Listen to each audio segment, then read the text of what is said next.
Nah, Cak Eva sendiri nih ya sebagai ketua ASPI nih melihat gitu kan kondisi ini seperti yang tadi disampaikan oleh Mbak Mega juga. Ini sebenarnya kita tuh masih punya event-event internasional gitu kan ya. Nah, ini kalau dilihat bandara kita yang downgrade, sebenarnya apa sih yang paling ditakutkan gitu dari segi pariwisata seperti itu kan ya? Apakah memang nantinya ini seperti kecemasan masyarakat yang memang bakal terjadi gitu, nantinya bakal sepi, nanti semuanya itu pokoknya berubah nggak kayak waktu kita bandaranya internasional gitu?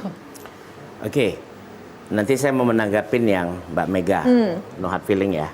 Oke. Tapi saya menjawab dulu pertanyaan. Kalau bicara pertanyaan dari Mbak Caca tadi, mungkin bisa dikatakan dampaknya terhadap pariwisata Sumsel. Saya rasa tidak signifikan. Karena, nah ini yang menyambung juga nanti, biar nanti masih menyambung dengan Mbak Ega. Kita pandemi itu semuanya zero. Iya betul, mulai dari nol. So Indonesia ini zero, hanya satu pintu dari Jakarta. Betul.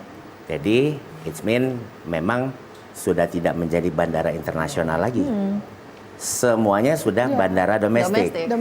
Toh pariwisata masih ada. Karena pariwisata yang ada di sini, ya inilah bukan seperti kayak Bali. Ya itu kan, jadi sepakat ya di situ ya. Nah, cuman kan menjadi pertanyaan, balik lagi.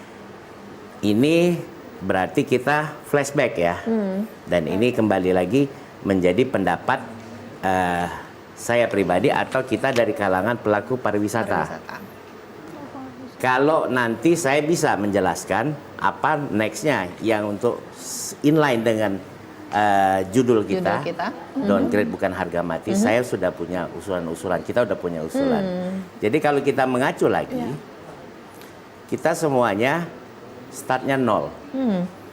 Kenapa 17 bandara itu bisa, kita tidak? Itu kan pertanyaan. Kenapa? Menteri juga kementerian. Jadi di sini saya dari awal tadi saya tidak bisa menyalahkan masing-masing. Kita semua berkontribusi. Termasuk juga Menteri Perhubungan. Walaupun beliau orang Palembang. Saya yakin dia itu berat nanda tangan itu. Dan lebih berat lagi kalau dia mengegulkan tapi tidak layak. Mentang, ini bahasa Palembang ya. Mentang-mentang dia orang Palembang, di ACC-nya. Itu lebih berat untuk Pak Menteri. Ya, jadi kita perlu merefleksi diri. Itu saya bilang kesalahan kita bersama. Ada dua hal. Yang pertama, kalau mengacu dari apa yang jadi statementnya dari Pak Menteri Kemenhub, karena lebih banyak yang keluar daripada yang masuk. Berarti beliau punya data. Betul? Tidak mungkin Mbak Ega. Ya saya tadi agak sedikit yaitu namanya sudah upaya dari Mbak Ega. Ada 8 orang turis asing datang. That's not a big amount ya. Jadi tapi itu sudah upaya. Nah sekarang berarti menteri ya itu melihat dari pandemi ke belakang. Berkacanya di situ. Track recordnya kita. Mungkin lebih saya persempit lagi dari pandemi sampai dengan Asian Games. Ada nggak? Coba kita kalkulasi sendiri. Ada nggak kegiatan kita yang bisa menimbulkan tarikan dan bangkitan orang untuk datang ke sini? Karena pariwisata itu identik dengan perjalanan. Bukannya kita menjual tempat objek wisata, kita tidak bisa menyamakan dengan Bali. Seperti kata Pak Husni Tamrin tadi, kita sudah punya banyak fasilitas. Betul. Bali tidak punya loh sarana olahraga. Kita di dalam kota ada 19. Kita dulu sampai ada hampir 50 penerbangan direct dari Palembang. Dulu bisa sampai 7 ton.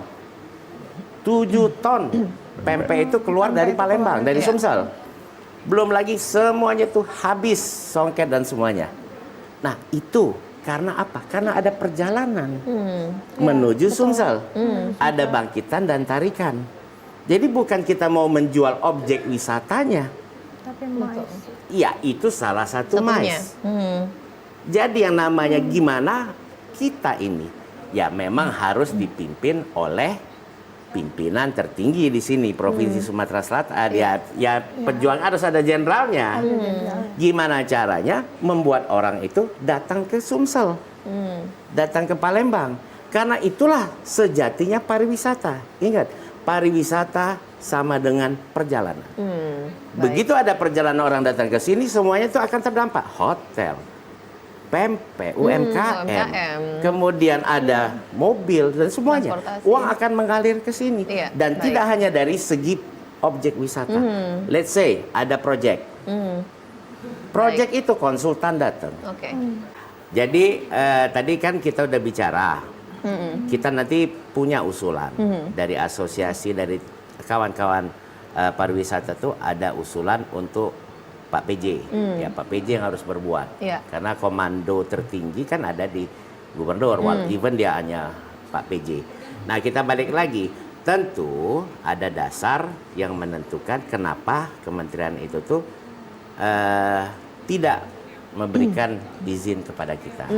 Jadi tentu dasarnya kenapa? Karena banyak penerbangan yang keluar daripada ke dalam, itu pasti kan beliau kan punya data dari masa COVID ke belakang.